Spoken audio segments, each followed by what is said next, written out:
Welcome to another Comic Power short where I asked the question, why was Twerking in She-Hulk episode 3 controversial in the first place? I guess most people didn't know how ridiculous the She-Hulk comic book source material was. So we're going to talk about this scene involving Megan The Stallion and the She-Hulk character overall. The character She-Hulk makes her first appearance in She-Hulk #1 from February of 1980. She was created by Stan Lee and John Buscema. Her real name is Jennifer Walters and she's an attorney and she's targeted for assassination. She also just happens to be the cousin of Bruce Banner, aka the Hulk, who winds up giving her a blood transfusion to try to save her life after the assassination. And because comics, she becomes a female version of the Hulk, a She-Hulk. Her initial title actually ran 25 issues, much longer than I thought it would be because they didn't really have a plan for this character. It was just doing copyright protection for the name of the Hulk because Marvel's lawyers told Stan Lee they might not be able to stop it if someone tries to do a female version of the Hulk. One distinction they did do from the Hulk was that she was able to control her rage, unlike Bruce Banner who couldn't. They played up that angle very quickly in the web series, which was a nice touch. So with her solo series ending in 1981, they didn't know what to do with the character,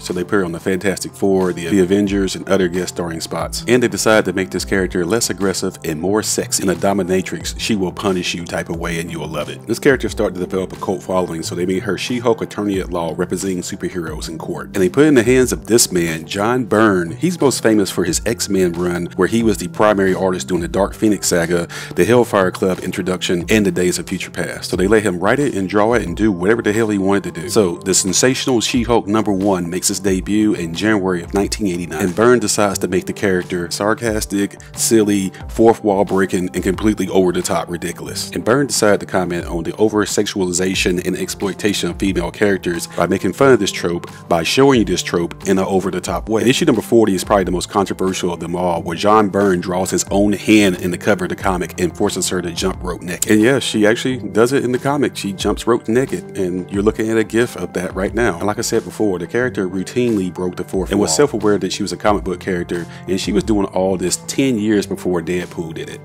So if you're thinking that Deadpool invented this trope, then you are wrong. She-Hulk was doing this in the Sensational She Hulk issues 1 through 60 from 1989 to 1994. She tears up pages of her own comic, and she even name drops some of the real life people working on the comic or the creative team. Marvel still to this day uses the character to show how ludicrous overplaying the sexuality of female characters are. So they use her that way with intentional irony, and the fans have had a field day doing their own artwork pieces of her. It's just an inside joke over at Marvel, and DC has the same thing about how big can they make Power Girl's breast. So the people who didn't know this history about She-Hulk and how ridiculous her comic series was in the late 80s, early 90s, they were either scratching their head about why this was getting made as a Disney Plus web series, or they were mad that it was a Disney Plus web series. And made some grown men with the emotional intelligence of an 8-year-old decide to review bomb it on IMDb. Seriously, you guys need to grow up or get laid or something. I mean, seriously, bro. So with this history of She-Hulk known in the comic sources, it made perfect sense when she had a live action web series that Megan The Stallion would show up and do the Megan The Stallion thing. Megan's music is basically like the 2 Live Crew from the 80s, except for the Luke dancers took over and start rapping themselves. It's raunchy and fun and entertaining, and you can't stop looking, can you? At the time I made this video, She-Hulk is still going on, and it's about 4 episodes in. They're doing more and more of the fourth wall breaking in the actual show. Do you remember the show Ally McBeal about the female lawyer, which was also a ridiculous sitcom? Then She-Hulk is basically Ally McBeal in the MCU. Every Thursday night I'm watching the show and laughing my ass off. I enjoy it. Where the boys is a dark nihilistic spoof of superhero tropes, She-Hulk is a much more lighthearted and ridiculous spoof.